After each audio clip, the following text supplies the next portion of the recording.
আন্তর্জাতিক দুর্নীতি বিরোধী দিবস আমরা পালন করি, প্রতিপাদ্য দিবস, অনেক কিছু বলি আমরা, দুদকের কথা বলি, বিচার বিভাগ বলি, আইন সংবিধান অনেক কথা বলি, ধর্মের কথা বলা যায়। কোনো ধর্ম দুর্নীতি অ্যালাউ করে না।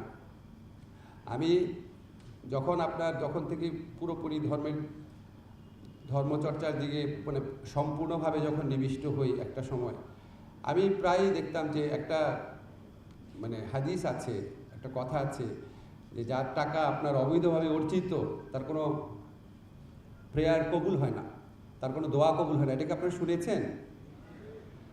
তো তারপর আমার একটা জিনিস ভেবে খুব অবাক লাগতো যে যারা চোর, দুর্নীতিবাজ, এটা কি বিশ্বাসে, কি আস্থা নিয়ে নামাজ পড়তে আসে, আবার হজ করে 2বার 3বার, বড় বড় কথা বলে, আপনার তো কোনো মোনাজাতি কবুল হয় না, আপনার তো প্রার্থনা করার দরকারই নেই। পৃথিবীর কোনো ধর্ম আছে দুর্নীতি অ্যালাউ করে, মানুষের হক মেরে চলা অ্যালাউ করে? তো আপনি যদি দুদক, আইন, সংবিধান এগুলো সব বাদ রাখেন, আপনার যদি মিনিমাম, আমরা সবাই বলি আমরা ধার্মিক মানুষ, একটা ধার্মিক মানুষ অসৎ হয় কিভাবে অন্যের হক মেরে খায়, কিভাবে নিজের আমানতের খেয়ানত করে, কিভাবে নিজের ডিউটি ব্রিচ করে, সবাই আমরা যদি এরকম করে ভাবতে শিখি, আমার মনে হয় কোনো আইন টাইন দরকার নাই। আপনি যদি সত্যি রিলিজিয়াস হন, যেই ধর্মেই বিশ্বাস করেন, এবং আপনি ধর্ম শুধু না, আপনি যদি নিজের বিবেকের দিকেও তাকান, আপনি যদি নিজের পরিণতির দিকেও তাকান। আমি পুরনো ঢাকায় বড় হওয়া মানুষ, একটা বিখ্যাত চোর একদিন মারা গেল।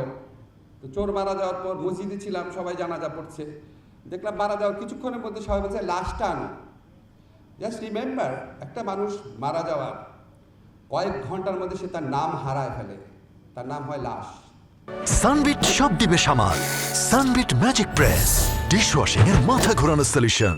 কয়েক মুহূর্তের মধ্যে সে তার নাম হারিয়ে ফেলে, তার নাম হয় লাশ।